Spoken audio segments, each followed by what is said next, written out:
Hello, तो आज हम बीकॉम फर्स्ट ईयर का सेमेस्टर 2 बीए के शॉर्ट क्वेश्चन जिसमें चैप्टर नंबर 1 के शॉर्ट क्वेश्चन को लर्न करने की कोशिश करेंगे। Okay, so let's start. तो फर्स्ट क्वेश्चन है, उसमें मास्लोनो જરૂરિયાતનો अग्रता क्रम जણાવો। तो मास्लो एक अर्थशास्त्र, ये इसमें बताया है, अर्थशास्त्र है जिसको बहुत नॉलेज था, तो हर चीज़ का क्रम बताता था। ठीक है, तो उसका तो चलो जिक्र करने की ज़रूरत ही नहीं है। तो ज़रूरियात यानी ज़रूरी, अग्रता क्रम आगे पहल करने के लिए, अग्रता यानी कि पहल करने के लिए क्या क्या चीज़ ज़रूरी है। कोई भी चीज़ की पहल करना पड़ती है ना हमें, किसी से बात करने की पहल, वैसे अग्रता क्रम बताओ कि तुम कैसे करोगे। उसमें पहला जवाब में है CHAH मास्लो 1943 में જરૂરિયાતનો અગ્રતા ક્રમ નીચે મુજબ આપ્યો છે। तो मूलभूत शारीरिक ज़रूरियातों, पहला क्या है, मूलभूत शारीरिक ज़रूरियातों। शारीरिक यानी कि पहले कोई इंसान होना चाहिए, उसकी शारीरिक काम करने की ज़रूरत होना चाहिए। अब जिसको हम मनाना चाह रहे हैं, जिसको हम पहल करना चाह रहे हैं, वो हमारे काम के लायक तो है ना, शारीरिक रीते, वो बॉडी के रीते, उसके हाथ पैर तो बराबर है ना। अब कोई इंसान या कोई एम्प्लॉई है, वो अपंग है, हैंडीकैप है, तो हम उसकी पहल करेंगे जाके? नहीं। तो सेकेंड है सलामती नहीं ज़रूरत हो। दूसरा, वो इंसान क्या होना चाहिए, सलामत, कोई रोग, कोई बीमारी उसको हैवी बीमारी होनी चाहिए नहीं। अगर ऐसे इंसान को हम एम्प्लॉय रख लेंगे, उल्टा हमारा और नुकसान हो जाएगा। ठीक है। तीसरा, प्रेम नहीं ज़रूरियात हो। वो इंसान को क्या करना पड़ेगा, प्रेम यानी मोहब्बत से हमें उसको अपने कारखाने में या फिर कोई भी गोडाउन पे रखना पड़ेगा, फैक्ट्री में। अगर तुम उसके साथ मिसबिहेव करोगे तो वो रहेगा, टिकेगा नहीं, वो चला जाएगा। खुद की सेल्फ रिस्पेक्ट हर इंसान की होती है उसके अकॉर्डिंग। प्रतिष्ठा नहीं ज़रूरत हो। प्रतिष्ठा यानी कि अब कोई इंसान को तुम अपने एम्प्लॉय तरीके रख रहे हो और वह एजुकेटेड है, तो प्रतिष्ठा यानी उसके अकॉर्डिंग उसको पोजीशन दो, उसको मैनेजर बनाओ, वैसी प्रतिष्ठा दो। ठीक है। अगर तुम उसका इतना पढ़ा लिखा है और उसको नॉर्मल एम्प्लॉय बना दोगे तो टिकेगा नहीं। अब पांचवा है आत्मसिद्धि नहीं ज़रूरत हो। उसके अंदर ऐसा माहौल क्रिएट करो तो उसके आत्मसिद्धि यानी कि कॉन्फिडेंस, उसके अंदर कॉन्फिडेंस बढ़े, ऐसा एटमॉस्फेयर, ऐसा वातावरण वहाँ पे क्रिएट बनाओ। ठीक है। तो पहला शारीरिक, सलामती, प्रेम, ये मेन वर्ड है। प्रतिष्ठा और आत्मसिद्धि तुम्हें याद ही रह जाएगी, बेसिक ज़रूरत है। हम भी कोई इंसान में क्या चीज़ ढूंढते हैं कि पहले वो शारीरिक अच्छा होना चाहिए, बड़ा होना चाहिए, लंबा होना चाहिए, सलामत होना चाहिए, अच्छा होना चाहिए, खुद की सेल्फ रिस्पेक्ट की मतलब समझने वाला होना चाहिए। आत्मसिद्धि यानी कॉन्फिडेंस वाला होना चाहिए। अभिप्रेरण व्याख्या आपको। दूसरा क्या है, अभिप्रेरण। अभिप्रेरण यानी कि किसी को प्रेरणा देना, किसी को मोटिवेट करना। ठीक है।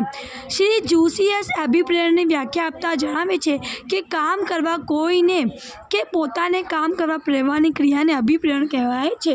काम करवा कोई नहीं, किसी को तुम काम करने के लिए मोटिवेट कर रहे हो, उसको बता रहे हो कि भाई तू काम कर, तेरे को पैसे मिलेंगे, तेरे को पैसे मिलेंगे, वैसे तुम उसको मोटिवेट कर रहे हो। ठीक है। तो उसको अभिप्रेरणा बोलते हैं। और खुद, कितनी दफ़ा हम खुद को भी मोटिवेट करते हैं कि नहीं भाई पढ़ना पड़ेगा, नहीं भाई ये करना पड़ेगा, वो क्रिया को क्या बोलते हैं, अभिप्रेरण।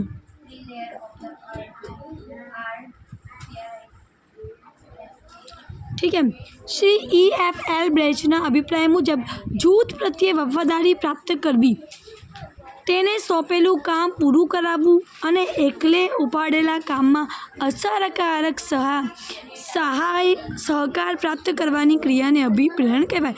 अभी दूसरा शास्त्र ने दूसरी व्याख्या बोली कि जूथ प्रत्ये, कोई जूथ है यानी कोई ग्रुप है, उसको वफादारी प्राप्त करवी, उसको एक दूसरे से, अब कोई जूथ है, 7 मेंबर की टीम है, उनको तुमने कोई प्रोजेक्ट दे दिया, तो वो एक दूसरे के लिए क्या होना चाहिए, वफादार। ठीक है, लॉयल होना चाहिए। તેને સોંપેલું કામ પૂરું કરાવવું, और जो ग्रुप को तुमने कोई प्रोजेक्ट दिया है उसको काम को तुम्हें अच्छे से पूरा करवाना है। અને એકલે હાથ, और जो काम तुम खुद एकले हाथ एक में पूरा उपाड़ेला काम में तुमने खुद जो काम लिए है उसमें भी तुम्हें दूसरों की असरकारक सहाकार यानी कि मदद की ज़रूरत पड़ती है। उसके लिए तुम्हें क्या करना पड़ेगा, अभिप्रेरणा लेना पड़ेगा। खुद के काम के लिए भी हमें मीठे स्वभाव, मीठे अल्फाज यूज़ करने पड़ते हैं, उसको क्या बोलते हैं, अभिप्रेरण। हमें अभिप्रेरणा औजारों साधनों की यादी। पहला है विधेयात्मक अभिप्रेरणा औजारों। विधेय यानी कि मैंने बताया था जो चीज़ें अड़चड़ बनती है, रोकती है वो, और अच्छे से तुम वो औजार, वो साधन की वजह से अभिप्रेरण अच्छे से कर सकते हो, वो सारे औजार यानी साधन। पहला है प्रशंसा। कोई इंसान की तुम प्रशंसा करोगे, उनकी तारीफ़ करोगे तो वो क्या हो जाएगा, ऑटोमेटिकली मोटिवेट। कदर, उनकी कदर करना, उनको फ़ोन करना, इनवाइट करना दावतों में, उससे उनकी कदर होगी। दूसरा है कर्मचारियों ना अंगत प्रश्नों ना रस लेवा। कर्मचारी का अंगत यानी पर्सनल प्रश्न, यानी कि उनके पर्सनल लाइफ के जो मैटर है उनको भी तुम डिस्कस करो, और क्या करो, उसको उसमें इंटरेस्ट लो और उनको फिर सलाह दो, इससे भी तुम अभिप्रेरण कर सकते हो। तीसरा हरीफाई। हरीफाई यानी 10 एक जैसे कामदार लेके आओ और हरीफाई का वातावरण क्रिएट करो, ताकि सामने वाला इंसान क्या सोचे, मैं इससे ज़्यादा अच्छा करके दिखाऊंगा। गर्व नहीं भावना, इंसानों के अंदर गर्व होना चाहिए, ऐसा ढीले मन का होना चाहिए नहीं। जवाबदारी नहीं सौंपड़ी।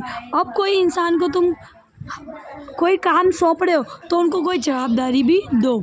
निर्णय लेवानी प्रक्रिया में भागीदारी। अब बड़े बड़े काम में तो तुम खुद से कर ले रहे हो, छोटे काम उसको दे ले रहे हो, तो उसमें उसकी बेइज्जती हो रही है ना, तो तुम क्या करो, सारे काम के निर्णय लेने में उसका भागीदारी यानी उसको भी इन्वॉल्व करो। उसको भी बोलो भाई आजा, हम मेन बात कर रहे साहब। नाणकीय प्रोत्साहक को, नाणकीय प्रोत्साहक यानी कि कभी उसको तुम एक्स्ट्रा पैसे दे दो, 500-1000 रुपये एक्स्ट्रा दे दो, परचूरण खर्चा दे दो, या फिर ओवर टाइम दे दो। ये हुआ अभिप्रेरणा औजारों। निषेधात्मक अभिप्रेरणा औजारों। अब कौन सा, निषेध। निषेध यानी कि नकार, उल्टा करो, इससे उल्टा करो। उसमें नौकरी गुमावाना डर। अभी हम उसको अच्छा बोल रहे थे, अब तुम उसको डराओगे, भाई मैं तेरे को नौकरी से निकाल दूंगा। नौकरी गुमावाना डर, उसके अंदर डर पैदा करो कि भाई तो अच्छे से काम नहीं करेगा, मैं तुम्हें नौकरी से निकाल दूंगा।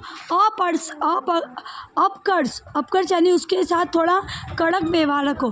पगार काप, उसको बोलो भाई तूने अच्छे से काम नहीं किया, मैं तेरा पगार काट दूंगा। रजा काप, उसकी जितनी भी रजा पड़े उसकी सारी रजा को काट लो, पैसे मत दो, तो डरेगा ना। इजाफा अटकाओ। इजाफा यानी कि उसको जो भी मुनाफा मिल रहा है उसको तुम अटका दो। शिक्षात्मक पगला लेवा। शिक्षात्मक का मतलब उसको कोई पनिशमेंट दे देना, यानी कि अगर तू आज लेट आया तो आज 2 घंटे तेरे को एक्स्ट्रा काम करना पड़ेगा। मेमो की नोटिस आपी, या फिर उसको कोई लिख के दे दो कि भाई तूने बहुत ख़राब काम किया। उन्हें नोटिस आती है ना, सर्टिफिकेट हम अप्रिसिएशन के लिए देते अच्छे के लिए, तो वैसे बुरा सर्टिफिकेट भी तुम उसको दे દો, वैसा मेमो। જેવા વિવિધ પગલાઓ સંચાલક દ્વારા કર્મચારી સામે અજમાવાય છે, એ સંચાલક પગલાં લેતા है, તેને નિષેધાત્મક પ્રેરણા તરીકે ઓળખવામાં આવે છે। ये डर से वो लोग अच्छे से काम तो करेंगे, ठीक है। હવે થિયરી એક્સનો અર્થ સમજાવો। સંચાલકોના રૂઢિગત અને પ્રણાલીગત અભિગમ એ છે કે કામદારો કામ છોડશે। रूढ़िगत यानी शुरू से संचालक या फिर मालिक क्या सोचता है कि मेरा कारीगर कामचोर है, तेमने काम करवानुं गमतुं नथी। वो लोग सोचते हैं कि इसको काम करने का शौक नहीं है। कामदार साथे ककड़ाई थी, धमकी थी काम लेवू पड़े, इसलिए वो लोग क्या करते हैं, कड़क से रहते हैं, आते ही चिल्लाने लगते हैं ऑफिस में, वैसा धमकी देते हैं। संचालकोना आ अभिगम ने मैकग्रेगरे सिद्धांत एक्स एवं नाम आप्યું। ये वाला सिद्धांत को संचालक के मैकग्रेगर ने क्या नाम दिया, एक्स। जे कर्मचारियों ने नकारात्मक खासियतों पर भाग मूके। Incoming voice call from Samira Tawakkul 12 on Sim 2. नकारात्मक खासियत, उसकी जो खासियत होती है, जो बुरा करने का वो करने वाला रहता है, काम चोरी करने वाला रहता है, वो भी वो करता नहीं है, उस पर भार रखता है। अगर वो काम चोरी करेगा, देखता रहेगा, हाँ मुझ में कैमरे में देख रहे मेरा सर, आके चिल्लाएगा, वो फटाफट अच्छे से काम करेगा। Incoming voice call from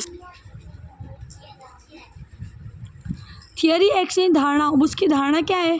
धारणाओं, सिद्धांत एक से धारणाओं નીચે મુજબ છે, જેના પર ધારણા એને પહેલે से सोच लेना, संचालक प्रत्येनी नीतियों અને वलण आधारित છે। संचालक की जैसी सोच होगी वैसी उसकी धारणा होगी। अब संचालक आज के ज़माने का होगा तो उसको पता होगा कि भाई अच्छे से काम लेना पड़ेगा, पुराने ज़माने का होगा तो उसको वही पता होगा, चिल्लाऊंगा तो अच्छे से काम हो जाएगा, ऐसा।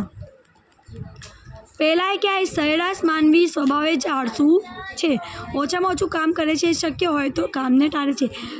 क्या धारणा, सोचता क्या है संचालक कि मानवी का स्वभाव क्या है? आलसू है, कि वो आलसू है, सोने के नाटक करेगा, कम से कम काम करेगा और काम को टालने का, यानी कि कम से कम काम करने की कोशिश करेगा और जल्दी घर जाने की कोशिश करेगा। दूसरी धारणा, दूसरी वो क्या सोचता है? काम प्रति उसको कंटाळो होवाથી उसको काम करने में क्या आता है? कंटाळा। મોટાભાગના લોકો પાસે ધંધામાં ધ્યેયની સિદ્ધિ માટે काम લેવાની धाकम धक्की આપવી પડે છે। कितनी बार संचालक पास काम लेने के लिए हमें क्या करना पड़ता है? उसको धमकी देनी पड़ती है, दौड़मनी देनी पड़ती है, उसको समझाना पड़ता है, शिक्षा यानी कि ट्रेनिंग देनी पड़ती है, नियंत्रण, उस पर कंट्रोल रखना पड़ता है। तीसरा है सामान्य मानवीय जवाबदारी पसंद करते नहीं। कितने क्या करता है मानवी, क्या करते हैं? कोई जवाबदारी लेने के लिए तैयार होता नहीं है, परंतु दौड़मनी मेळववा इच्छे છે, लेकिन दौड़मनी यानी डायरेक्शन, उसको कैसे डायरेक्शन देना है वो चाहता है।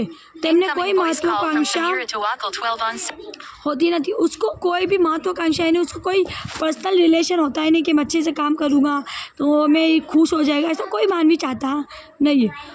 તે સૌથી વધુ ઈચ્છા સલામતી માટે ધરાવે છે। वो ज़्यादा से ज़्यादा क्या चाहता है कि मेरी जॉब क्या रहे, सलामत रहे, 3-4 साल तक मैं यही कंपनी में काम करूँ, मुझे निकाला ना जाए। એકમના હેતુઓ સિદ્ધ કરવા માટે કર્મચારીઓ પ્રયત્ન કરે છે। એકમના जो हेतु होता है, जैसे कि ज़्यादा से ज़्यादा नफ़ा कमाने का, वो कर्मचारी चाहता है कि मैं ज़्यादा से ज़्यादा एकम को नफ़ा कमा के दूंगा तो वो मुझे लंबे टाइम तक खुद के कारखाने में रखेगा, तेमने फरज पाडવામાં આવે છે, ऐसा उनको समझाने में आता है। अब प्रेरणाનો अर्थ समझाओ। श्री जूसियसના मत मुजब इच्छित काम કરવા કોઈને કે પોતાને પ્રેરણાની क्रिया ने प्रेरणा कहवाय छे। इच्छित यानी हम जो काम चाहते हैं, हम जो पढ़ाई करना चाहते हैं, उसके लिए मोटिवेट किसी को देना या खुद के लिए लेना, उसको क्या कहते हैं? अभिप्रेरण।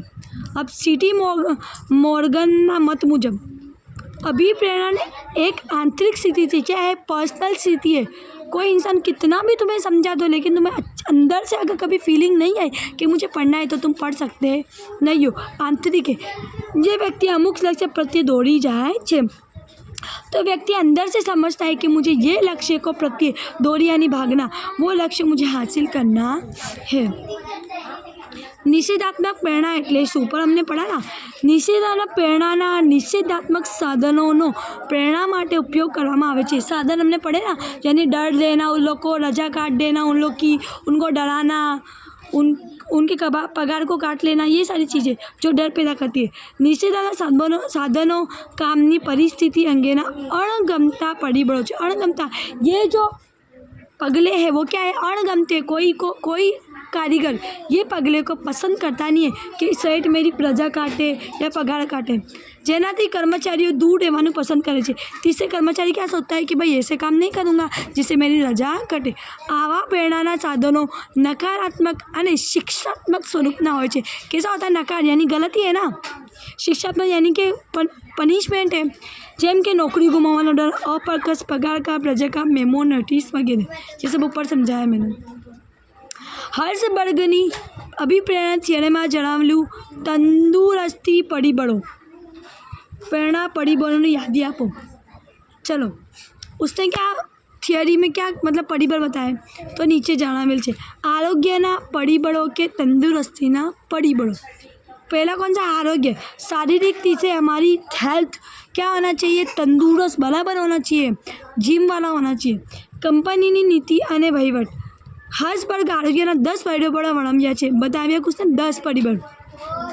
कंपनी की नीति में क्या होना चाहिए, कंपनी की नीति में 10 कलाक संलग्न काम करना है, बोझ उठाने का, तो सही है नीति? नहीं, ऐसी गलत नीति नहीं होना चाहिए। टेक्निकल सुपरविज़न, अब सुपरविज़न करने के लिए मैनेजर हर एक इंसान के पास जाएगा, सही है? नहीं, गलत है। तुम वहाँ पे कैमरा रख दो, ऐसे टेक्निकल यूज़ करो। सुपरवाइजर साधन अंतर संबंध हो, मैनेजर का जो पर्सनल नंबर है वो सारे एम्प्लॉय के पास होना चाहिए, उसको अंतर संबंध बोलते हैं। साथी कर्मचारी ना अंतर संबंध हो, एम्प्लॉय टीचर बच्चे का संबंध वैसा। ताबेदार साथ है ना अंतर संबंध हो, ताबेदार यानी कि जो ट्रेनिंग देने वाला सर है उसके साथ का संबंध अच्छा होना चाहिए, पगार अच्छी होना चाहिए, नौकरी की सलामती होना चाहिए। अंगत जीवन, उसका पर्सनल जीवन, एक जैसे कि उसको फ्लैट दे दो रहने के लिए, उसका जीवन अच्छा बनाओ। कार्य यानी परिस्थिति, काम करने की जो स्थिति है, अब तुमने उसको काम तो दे दिया और वो ऑफिस पतरे का है तो अच्छा है? नहीं, उसको एसी वाला घर दो। दरज्जों के मोबो, उसको संलग्न 4 संलग्न तो तुमने खाली एम्प्लॉय बना के रखा, उसका प्रमोशन नहीं किया, उसको मैनेजर नहीं बनाया, सही है? नहीं, गलत है। उसका वैसा दरज्जा दो, ठीक है। प्रेरणात्मक परिबળો, હવે હસબન્ડના પ્રેરણાત્મક પરિબળો क्या नीचे पूछे, जे कार्य संतोष जन्मावे। कार्य संतोष यानी कि इंसान सोचता है कि भाई मैंने जैसा काम किया मुझे उसी पगार मिल गई। पहले सिद्धि, जो हमारे हेतु है उसको सिद्ध करना। कदर, उसकी कदर करो। प्रगति की तक, उसको ऐसी तक दो, काम करने का प्रोजेक्ट दो, काम तो दो, तो तुम्हें पता चलेगा ना कि वो काम के लायक कि नहीं है। कार्य स्वयं, उसको कुछ कार्य खुद से करने के लिए भी दे दो। विकास नहीं शक्यता, उसके हेल्थ को विकास करने की अपॉर्चुनिटी दो, तक दो। जवाबदारी, उसको कितनी जवाबदारी भी सौंपो, ठीक है। હવે વિધેયના પ્રેરણા અને નિશ્ચયના પ્રેરણાનો તફાવત, ये अच्छा है, ये बुरा है। साथ में बोलूँ तो વિધેયના પ્રેરણાના પ્રેરણા માટે નકારાત્મક પ્રબળોનો ઉપયોગ કરવામાં આવે છે।